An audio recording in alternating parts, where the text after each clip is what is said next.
नमस्कार दोस्तों, आज का हमारा विषय है राजस्थान में शैक्षिक प्रशासन एवं प्रबंधन भाग 2।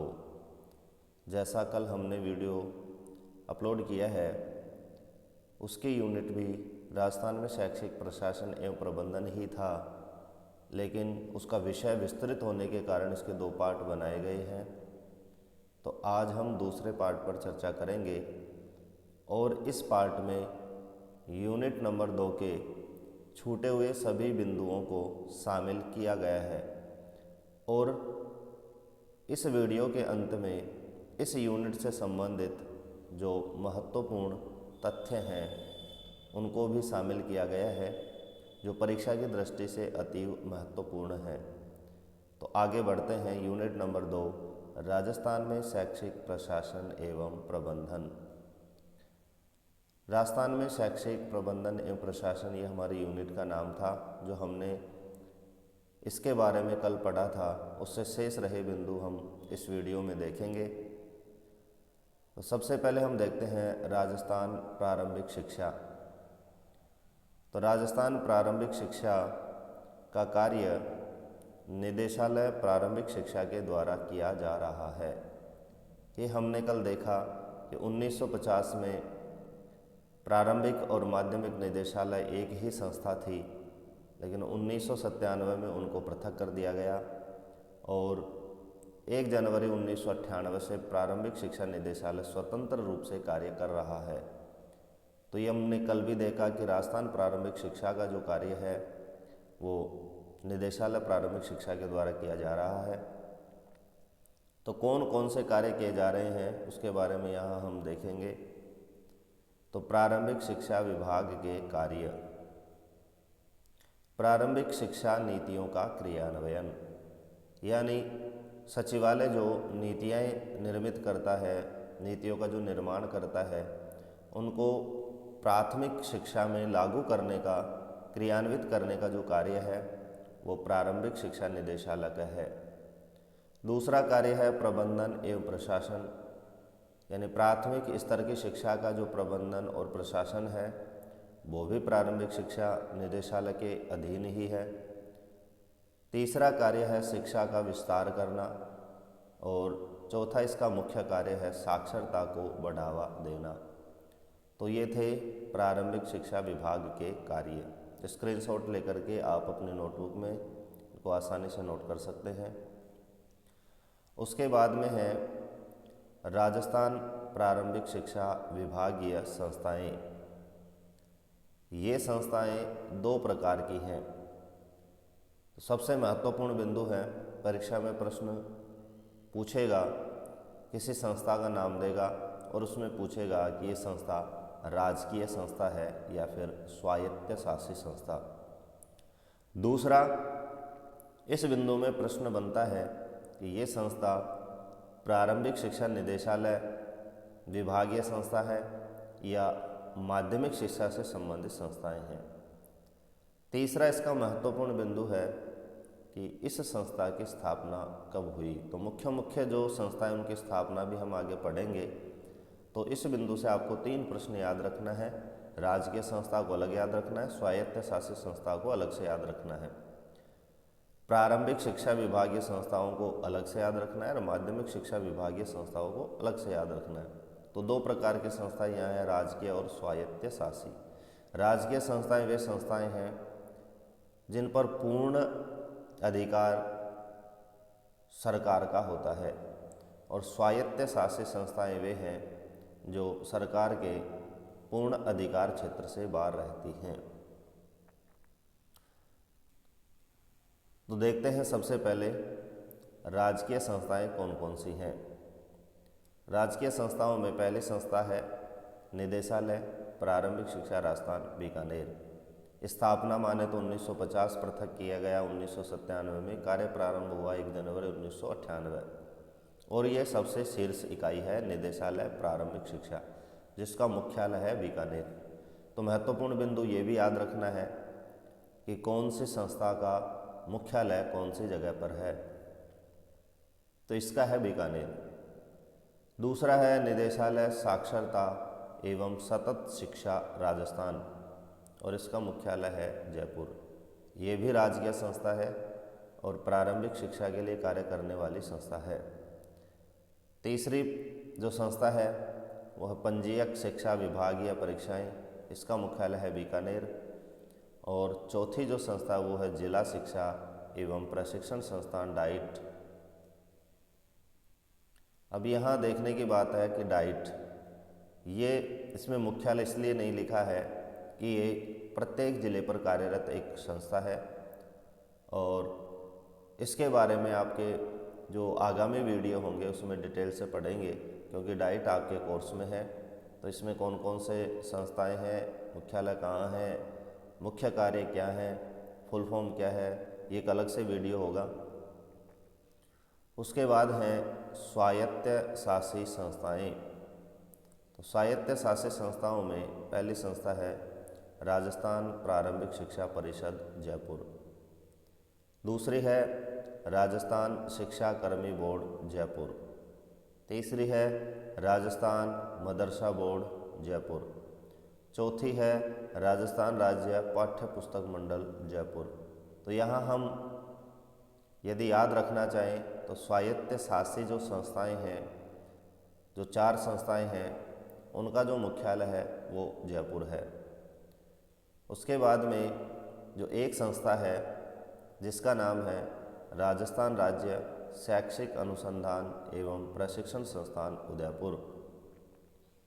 तो एक ही स्वायत्त शासी संस्था है प्रारंभिक स्तर पर जिसका मुख्यालय उदयपुर है, बाकी सबका जयपुर। उसके बाद में जो एक राजकीय संस्था हमने पढ़ी, पंजीयक शिक्षा विभागीय परीक्षाएं बीकानेर, एक महत्वपूर्ण संस्था है। निदेशालय के बारे में हम पिछले वीडियो में पढ़ लिए। दूसरी महत्वपूर्ण संस्था है पंजीयक शिक्षा विभागीय परीक्षाएं। तो इसको हम थोड़ा विस्तार से पढ़ेंगे, क्योंकि कई बार इस संस्था से संबंधित जो आंतरिक प्रश्न है वो भी पूछे जा सकते हैं। तो इसके बारे में सबसे महत्वपूर्ण जो पहला बिंदु है वह है कि राज्य स्तर पर स्वतंत्र कार्यालय है, यानी ये जो कार्यालय है वो किसी दूसरे कार्यालय के अधीन नहीं है। इसका अपना एक स्वतंत्र कार्यालय है, स्वतंत्र इसका एक अध्यक्ष है, स्वतंत्र इसके कार्मिक हैं। इसका जो अध्यक्ष है उसको हम पंजीयक कहते हैं। महत्वपूर्ण है कि पंजीयक शिक्षा विभागीय परीक्षा के अध्यक्ष को क्या कहा जाता है, तो उसको कहेंगे पंजीयक। और ये समकक्ष उपनिदेशक होता है, यानी उपनिदेशक के समकक्ष इसके पद को माना गया है। इसी कार्यालय में जिला शिक्षा अधिकारी व वरिष्ठ उप जिला शिक्षा अधिकारी का एक पद स्वीकृत है, यानी जो पंजीयक जो कार्यालय है उसमें एक पद जिला शिक्षा अधिकारी का है और एक वरिष्ठ उप जिला शिक्षा अधिकारी का है। अब देखते हैं कि इसने जो परीक्षाएं आयोजित करवाती है वो कौन कौन सी हैं। तो इसके जो कार्य हैं पंजीयक शिक्षा विभागीय परीक्षाओं को, वो है शिक्षा विभागीय परीक्षाओं का आयोजन, यानी शिक्षा विभाग से संबंधित जितनी परीक्षाएं हैं उन सब का आयोजन का जो दायित्व है, प्रभार है, वो पंजीयक शिक्षा विभाग बीकानेर को दिया गया है। परीक्षाएं कौन कौन सी आयोजित करवाता है, तो परीक्षाओं में नाम है BSTC, जिसको वर्तमान में हम DLED के नाम से जानते हैं। दूसरी परीक्षा है संगीत भूषण, संगीत प्रभाकर, ST/SC छात्रवृत्ति परीक्षा, पत्राचार शिक्षक प्रशिक्षण परीक्षा, जिला स्तरीय अधिगम स्तर मूल्यांकन परीक्षा, जिसको हम 5वीं बोर्ड परीक्षा कहते हैं। तो मित्रों, इसको याद रखना है कि 5वीं बोर्ड परीक्षा को किस नाम से जाना जाता है, तो इसका नाम है जिला स्तरीय अधिगम स्तर मूल्यांकन परीक्षा। इन सब का जो आयोजन है वो पंजीयक शिक्षा विभागीय कार्यालय बीकानेर द्वारा किया जाता है। पिछले प्रश्न पत्रों में आप देखेंगे तो पंजीयक शिक्षा विभाग से संबंधित प्रश्न पूछे गए हैं, इसलिए ये महत्वपूर्ण बिंदु होने के कारण इसको हमने डिटेल से पढ़ा है। उसके बाद में हम देखेंगे राजस्थान माध्यमिक शिक्षा विभाग, यानी ऊपर जो हमने पढ़ा वो सारे बिंदु राजस्थान प्रारंभिक शिक्षा विभाग से संबंधित थे। अब हम देखते हैं राजस्थान माध्यमिक शिक्षा विभाग। इसके कार्य हैं माध्यमिक स्तर पर नीति निर्धारण व क्रियान्वयन, यानी सचिवालय द्वारा जो निर्मित जो नीतियां हैं माध्यमिक स्तर के विकास के लिए उसका निर्धारण करना और उसकी क्रियान्विति करने का जो कार्य है वो माध्यमिक शिक्षा विभाग का है। दूसरा इसका कार्य है शैक्षिक प्रबंधन व प्रशासन माध्यमिक शिक्षा का विस्तार। अंतर सिर्फ इतना है कि माध्यमिक स्तर पर जो कार्य करेगा वो माध्यमिक शिक्षा विभाग और प्रारंभिक स्तर पर जो कार्य करेगा वो प्रारंभिक शिक्षा विभाग। कार्य वही है, नीतियों का निर्धारण करना, प्रबंधन करना, प्रशासन चलाना और शिक्षा का विस्तार करना, नीतियों को क्रियान्वित करना। उसके बाद में जिस तरह से प्रारंभिक शिक्षा विभागीय संस्थाएं थी उसी तरह से महत्वपूर्ण बिंदु है राजस्थान माध्यमिक शिक्षा विभागीय संस्थाएं। और ये भी दो प्रकार की संस्थाएं हैं, राजकीय संस्था और स्वायत्त शासी संस्था। तो सबसे पहले हम देखते हैं राजकीय संस्थाओं को। तो सबसे शीर्ष पर जो राजकीय संस्था है माध्यमिक शिक्षा विभाग की वह राजस्थान माध्यमिक शिक्षा निदेशालय बीकानेर। उसके बाद में है उच्च अध्ययन शिक्षा संस्थान बीकानेर व अजमेर। तीसरी राजकीय संस्था है माध्यमिक व उच्च माध्यमिक विद्यालय। मित्रों ये भी आपके कोर्स में है उच्च अध्ययन शिक्षण संस्थान, तो इसका भी हम विस्तार से आगे वीडियो एक अलग होगा। यहाँ सिर्फ ये याद रखना है कि राजकीय संस्था या स्वायत्त शासी संस्था है और इसके अलावा ये माध्यमिक स्तर की संस्था या प्रारंभिक स्तर की। उसके बाद में है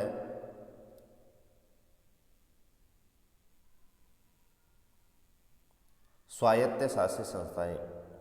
तो स्वायत्त शासी संस्थाओं में जो पहली संस्था है वो है माध्यमिक शिक्षा बोर्ड राजस्थान अजमेर, जो बोर्ड की परीक्षाएं आयोजित करता है। रीट का आयोजन भी इसी के द्वारा किया जाता है। Rajasthan state open school Jaipur, जो छात्र या विद्यार्थी नियमित रूप से स्कूल नहीं जा सकते उनके लिए राजस्थान सरकार द्वारा एक अच्छी पहल है कि घर से भी आप जो पढ़ाई है उसको चालू रख सकते हैं और बोर्ड की परीक्षाएं आप दे सकते हैं। तीसरा है बालिका शिक्षा फाउंडेशन जयपुर, ये भी आपके कोर्स में है, इसको भी हम विस्तार से पढ़ेंगे। अगला है भारत स्काउट गाइड जयपुर, इसको भी हम डिटेल से पढ़ेंगे। क्या चिन्ह है, कौन से वर्ग के छात्र को किस नाम से जाना जाता है, मुख्यालय कहाँ है, सारा आपके कोर्स में है। यहाँ सिर्फ दूसरी यूनिट के हिसाब से हम पढ़ रहे हैं संस्थाओं के नाम, उनके कार्यालय कहाँ है, ये स्वायत्त शासी है या राजकीय है, बस सिर्फ इतना यहाँ याद रखना है। अगली जो संस्था है वो है राजस्थान माध्यमिक शिक्षा परिषद जयपुर। तो जिस तरह से हमने प्रारंभिक शिक्षा संस्थाओं में देखा पंजीयक शिक्षा विभागीय परीक्षाएं महत्वपूर्ण थी, उसी तरह से यहाँ भी एक महत्वपूर्ण संस्था है राजस्थान स्टेट ओपन स्कूल। तो इससे संबंधित जो महत्वपूर्ण तथ्य है उनको मैं इसी वीडियो में आपको बताने जा रहा हूँ। तो इससे संबंधित जो महत्वपूर्ण बिंदु हैं वो हैं, इसकी जो स्थापना है वो 2005, तारीख याद रखें तो 21 मार्च, तो स्थापना हो जाएगी 21 मार्च 2005। इसका जो मुख्यालय है वो एकलव्य भवन जयपुर में है। तीसरा इससे रिलेटेड महत्वपूर्ण बिंदु है कि माध्यमिक पाठ्यक्रम में शामिल होने हेतु विद्यार्थी की आयु 1 जुलाई को 14 वर्ष पूर्ण हो। महत्वपूर्ण बिंदु, माध्यमिक का मतलब है 10th क्लास। तो यदि कोई विद्यार्थी 10th परीक्षा दे रहा है स्टेट ओपन से तो उसकी जो उम्र है वो 1 जुलाई को 14 वर्ष होना अनिवार्य है। दूसरी इसकी जो योग्यता है वो है 9th कक्षा स्तर उत्तीर्ण या अनुत्तीर्ण। उसके बाद में है कि माध्यमिक स्तर पर 17 विषयों में से 5 विषय चुने जा सकते हैं। तो माध्यमिक स्तर के लिए 17 विषय निर्धारित हैं, उसमें विद्यार्थी स्वेच्छा से 5 विषयों का चयन कर सकता है। अब हम बात करते हैं उच्च माध्यमिक स्तर की। तो उच्च माध्यमिक परीक्षा में शामिल होने हेतु 1 जुलाई को 15 वर्ष की आयु पूर्ण हो। यहाँ 1 वर्ष का अंतर रखा गया है। माध्यमिक के लिए 14 वर्ष और उच्च माध्यमिक के लिए 15 वर्ष। माध्यमिक स्तर के लिए जिस तरह से 17 विषय थे, यहाँ पर उच्च माध्यमिक स्तर के लिए 21 विषय निर्धारित किए गए हैं। इनमें से 5 विषय विद्यार्थी स्वेच्छा से चुन सकता है। तो हमको ये सभी बातें याद रखनी है। क्यों याद रखनी है? क्योंकि आजकल परीक्षा प्रश्न पत्रों का जो पैटर्न है काफ़ी बदल चुका है। फैक्ट वाले प्रश्न बहुत अधिक पूछे जाते हैं। परीक्षा में पूछते हैं इनमें से कौन सा तथ्य सही है या कौन सा तथ्य गलत है। तो उन तथ्यात्मक प्रश्नों को हम तभी कर सकते हैं जब हर बिंदु से संबंधित सारी जानकारी हमें याद हो। जैसे स्टेट ओपन से संबंधित ये बिंदु हैं, इनमें 3 बिंदु, इनमें से होगा एक अलग होगा, और यदि ये पढ़े हुए नहीं हैं तो हम उसको गलत करने के जो चांस हैं वो बहुत अधिक रहते हैं। इसलिए हमें डिटेल से इसको पढ़ना आवश्यक था। तो 21 विषयों में से 5 विषय विद्यार्थी यहाँ चुन सकता है। आगे हम इसकी बात करें तो विद्यार्थी 5 वर्ष की अवधि में 9 बार इस परीक्षा में बैठ सकता है। तो परीक्षा में पूछा जाए कि स्टेट ओपन परीक्षा में विद्यार्थी अधिकांश कितनी बार बैठ सकता है, तो 9 बार, और वो अवधि है 5 वर्ष। विद्यार्थी स्वेच्छा से एक बार में 1 या 1 से अधिक विषयों की परीक्षा दे सकता है। जरूरी नहीं कि आपने 5 विषय को चुनाव किया और 5 विषय एक ही वर्ष में आप दें। इसमें यह भी आपको छूट मिलती है कि एक बार में आप 1 विषय, 2 विषय, 3 विषय या 5 विषय की परीक्षा दे सकते हैं। अब हम बात करते हैं इस यूनिट से संबंधित जो महत्वपूर्ण जो बिंदु हैं, जो भी परीक्षा में पूछे जा सकते हैं, उनको यहाँ मैंने अलग से नोट किया है। यूनिट हमारी पूरी हो चुकी है, लेकिन इससे संबंधित कुछ और महत्वपूर्ण बिंदु है। क्योंकि राजस्थान शैक्षिक परिदृश्य हम पढ़ रहे हैं, तो राजस्थान शैक्षिक परिदृश्य से संबंधित बिंदु हैं कि मेयो कॉलेज अजमेर 1875, कि मेयो कॉलेज की स्थापना कब हुई? 1875, और कहाँ हुई? अजमेर। दूसरी कॉलेज है दयानंद एंग्लो वैदिक कॉलेज अजमेर, और इसकी स्थापना हुई 1942। तीसरा हमने पीछे देखा था राजस्थान राज्य शैक्षिक अनुसंधान एवं प्रशिक्षण संस्थान उदयपुर।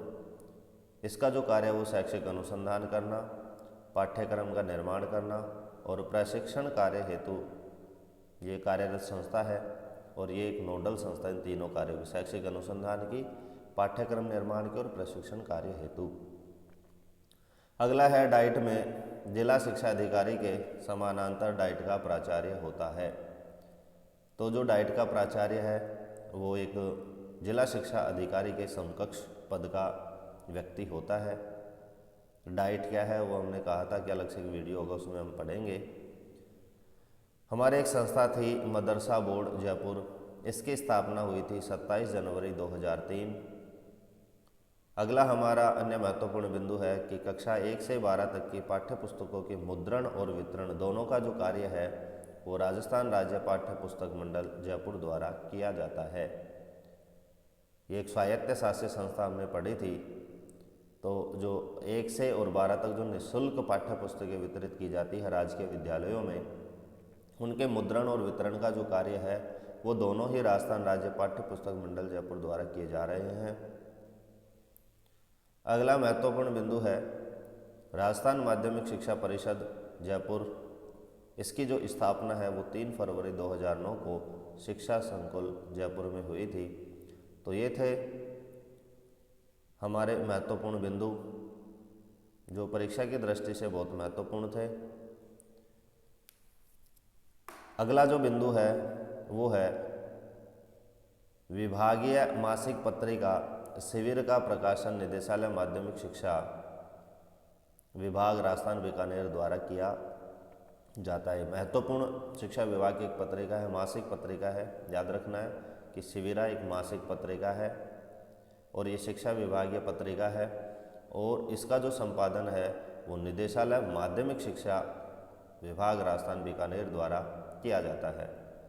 एक पत्रिका और थी नया शिक्षक, ये अप्रैल 2005 से स्थगित है।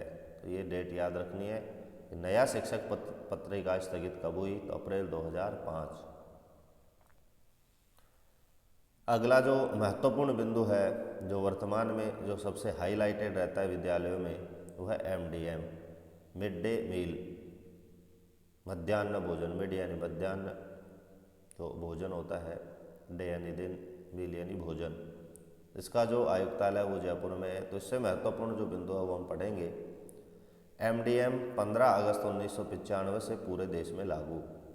तो ये डेट्स बहुत आएंगे आपके शिक्षा प्रबंधन में, इनको याद रखना है कि MDM पूरे देश में कब लागू हुआ, 15 अगस्त 1995। अगला बिंदु है सितंबर 2004 से मेन्यू आधारित पका हुआ भोजन, यानी ये जो पका हुआ भोजन और जो मेन्यू है साप्ताहिक, उस पर आधारित जो भोजन की व्यवस्था हुई मिड डे मील में, वो सितंबर 2004 से हुई है। अगला एक बिंदु है कि अन्नपूर्णा दूध योजना की शुरुआत 1 जुलाई 2018 से हुई थी, जो वर्तमान में बंद है। लेकिन याद रखना है क्योंकि योजना शिक्षा विभाग में प्रारंभ हुई थी, तो ये कब हुई थी, 1 जुलाई 2018 से।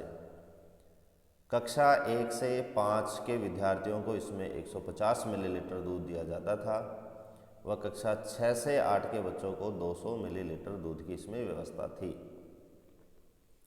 उसके बाद में हमारा बिंदु है कक्षा जो 1 से जो 8 के विद्यार्थी हैं जिनके लिए मिड डे मील की व्यवस्था है, तो उनके लिए जो कुक होते हैं उनकी व्यवस्था कैसे रहती है। तो यदि किसी विद्यालय में कक्षा 1 से 8 तक 1 से 50 तक की संख्या है, तो उस विद्यालय में एक ही कुक का पद स्वीकृत रहता है, तथा 51 से 150 अर्थात एक 50 है और उसमें से अपन 2 का नामांकन और कर देते हैं, 51 या 52 वो संख्या हो जाती है, तो वहाँ पर कुक की संख्या होगी 2। फिर 51 से 150 तक वो संख्या 2 ही रहती है। फिर 150 के बाद प्रत्येक 100 पर 1, यानी 150 के ऊपर संख्या होते ही वहाँ पर एक कुक का पद स्वीकृत और हो जाता है, और वो संख्या आगे 100 तक चलेगी, यानी 150 से 200 तक, 250 तक 100 संख्या इसमें जोड़ेंगे तो 250 तक वो 3 रहेंगे। इस तरह से संख्या पर कुकों की संख्या बढ़ती जाती है। बच्चों को साप्ताहिक जो भोजन है उसमें गेहूं और चावल की व्यवस्था है। तो 1 से 5 तक के विद्यार्थियों को गेहूं और चावल की जो मात्रा है वो प्रतिदिन की है 100 ग्राम, और 6 से 8 के बच्चों की जो गेहूं और चावल की जो मात्रा है वो है 150 ग्राम। तो यहाँ हमने मिड डे मील के बारे में देखा, अन्नपूर्णा जो बंद हो चुकी उसके बारे में देखा, पंजीयक शिक्षा विभाग, मासिक पत्रिकाएं और अन्य महत्वपूर्ण जो बिंदु हैं, कौन से संस्था की स्थापना कब हुई, सब कुछ यहाँ पर हमने पढ़ा। यदि वीडियो अच्छा लगा हो और इसी तरह से आपको वीडियो लगातार मिलते रहें, और हमारा हौसला अफजाई करने के लिए धन्यवाद। वीडियो को लाइक और कमेंट करके अवश्य बताएं। Thank you. चलते हैं नेक्स्ट वीडियो जो हम तैयार करेंगे। तो वीडियो को देखने के लिए बहुत बहुत धन्यवाद।